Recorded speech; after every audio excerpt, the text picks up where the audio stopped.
ದುಷ್ಟರನ್ನು ನಾಶ ಮಾಡಲು ಧರ್ಮ ಸಂಸ್ಥಾಪನೆ ಮಾಡಲು ಪ್ರತಿ ಯುಗದಲ್ಲೂ ಆಧರಿಸುತ್ತೇನೆ ಎಂದು ಶ್ರೀಕೃಷ್ಣ ಕೃಷ್ಣಾವತಾರದಲ್ಲಿ ಹೇಳುತ್ತಾರೆ.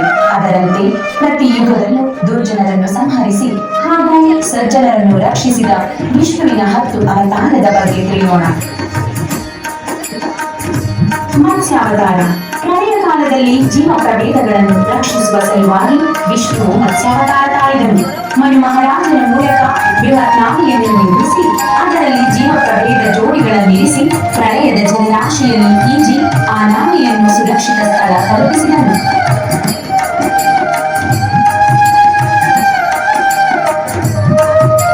ಕೂರ್ಮಾವತಾರ. ಸಮುದ್ರ ಮಥನ ಸಂದರ್ಭದಲ್ಲಿ ಕಡೆಗೋಲಾಗಿ ಬಳಕೆಯಾಗಿದ್ದ ಮಂದರ ಪರ್ವತ ಕುಸಿಯತೊಡಗಿದಾಗ ವಿಷ್ಣುವು ಕೂರ್ಮಾವತಾರ ಅಂದರೆ ಆಮೆಯ ಅವತಾರ ಧರಿಸಿ ಪರ್ವತವನ್ನು ತನ್ನ ಬೆನ್ನ ಮೇಲೆ ಹೊತ್ತುಕೊಂಡನು. ಮಥನ ನಿರಾತಂಕವಾಗಿ ನಡೆದು ಅಮೃತ ಪ್ರಾಪ್ತಿಯಾಯಿತು.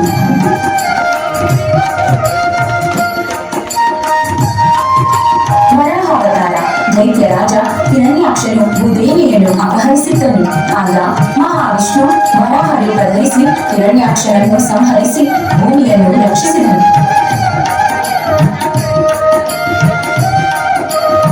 ನರಸಿಂಹಾವತಾರ. ಭಕ್ತ ಬಾಲಕ ಪ್ರಹ್ಲಾದನ ಸಲುವಾಗಿ ಮಹಾವಿಷ್ಣು ಅರ್ಧನರ ಅರ್ಧಸಿಂಹ ರೂಪ ಧರಿಸಿ ನರಸಿಂಹನಾಗಿ ಅವತಾರ ತಾಳಿದನು ಮತ್ತು ಪ್ರಹ್ಲಾದನ ತಂದೆ ಹಿರಣ್ಯಕಶ್ಯಪವನ್ನು ಸಂಹರಿಸಿದನು.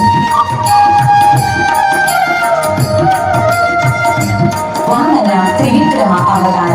ತ್ರಿಲೋಕಗಳನ್ನು ಆಳುತ್ತಿದ್ದ ಬಲಿಚಕ್ರವರ್ತಿ ಒಬ್ಬ ರಾಕ್ಷಸ. ಅವನ ಬಳಿ 3 ಹೆಜ್ಜೆ ದಾನ ಕೇಳಿದ ವಾಮನ ಅದನ್ನು ಅಳೆಯಲು ತ್ರಿವಿಕ್ರಮನಾಗಿ ಬೆಳೆದು ನಿಂತ. ಭೂಮಿ ಆಕಾಶಗಳನ್ನು 2 ಹೆಜ್ಜೆಗಳಲ್ಲಿ ಅಳೆದು 3ನೇ ಹೆಜ್ಜೆಯನ್ನು ಅಳೆಯಲು ಬಲಿಚಕ್ರವರ್ತಿಯ ಮೇಲೆ ಇರಿಸಿದ.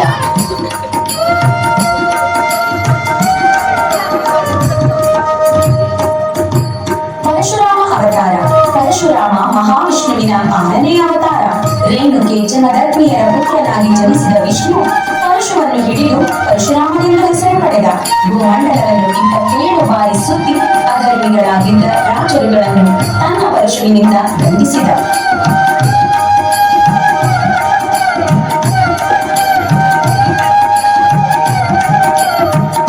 ರಾಮಾವತಾರ.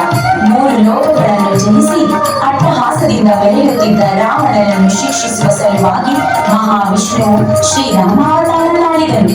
ಈ ಅವತಾರದಲ್ಲಿ ಲಕ್ಷ್ಮಿಯು ಸೀತೆಯಾಗಿ ಅವತರಿಸಿದನು. ಸೀತಾಪಹರಣವೇ ಯುದ್ಧಕ್ಕೆ ಕಾರಣವಾಗಿ ರಾಮನು ಅವನನ್ನು ಸಂಹರಿಸಿದನು.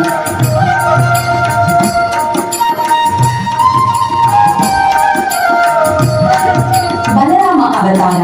ಕೃಷ್ಣಾವತಾರಕ್ಕೆ ವೇದಿಕೆ ಸಜ್ಜುಗೊಳಿಸಲು ಸ್ವತಃ ವಿಷ್ಣುವಿನ ಅಂಶವು ಬಲರಾಮ ರೂಪದಲ್ಲಿ ಅವತರಿಸಿದನು.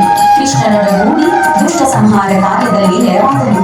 ಕಲಾಧಾರಿಯಾದ ಬಲರಾಮನನ್ನು ಕೃಷ್ಣ ದೇವತೆ ಎಂದೂ ಸಹ ಕರೆಯುತ್ತಾರೆ.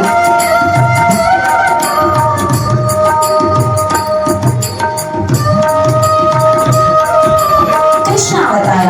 ದ್ವಾಪರ ಯುಗದಲ್ಲಿ ಅಸುರರ ಕಾಟ ಮಿತಿ ಮೀರಿದಾಗ ವಿಷ್ಣುವು ಕೃಷ್ಣಾವತಾರ ತಾಳಿ ಬಂದರು.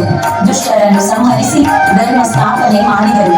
ಕುರುಕ್ಷೇತ್ರ ಯುದ್ಧದಲ್ಲಿ ಪಾಂಡವರ ಪಕ್ಷ ವಹಿಸಿ ಕೌರವರ ಸೋಲಿಗೆ ಕಾರಣರಾದರು. ಕೃಷ್ಣಾವತಾರವನ್ನು ಪೂರ್ಣಾವತಾರ ಎಂದು ಪುರಾಣಗಳು ಹೇಳುತ್ತವೆ.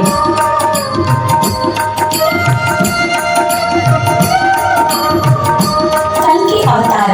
ಕಲಿಯುಗದಲ್ಲಿ ದುಷ್ಟರನ್ನು ಶಿಕ್ಷಿಸಿ ಶಿಷ್ಟರನ್ನು ರಕ್ಷಿಸಲು ಮಹಾವಿಷ್ಣುವು ಕಲ್ಕಿ ಅವತಾರ ತಾಳುತ್ತಾನೆಂದು ಪುರಾಣಗಳು ಹೇಳುತ್ತವೆ. ಕಲಿಯುಗ ಅಂತ್ಯದಲ್ಲಿ ಕಲ್ಕಿಯು ಕಾಣಿಸಿಕೊಳ್ಳುತ್ತಾರೆ.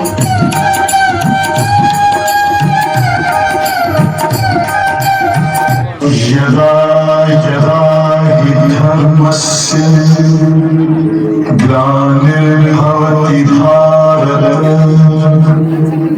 अभ्युत्थानम् अधर्मस्य तदात्मानं सृजाम्यहम् परित्राणाय साधूनां विनाशाय च दुष्कृताम्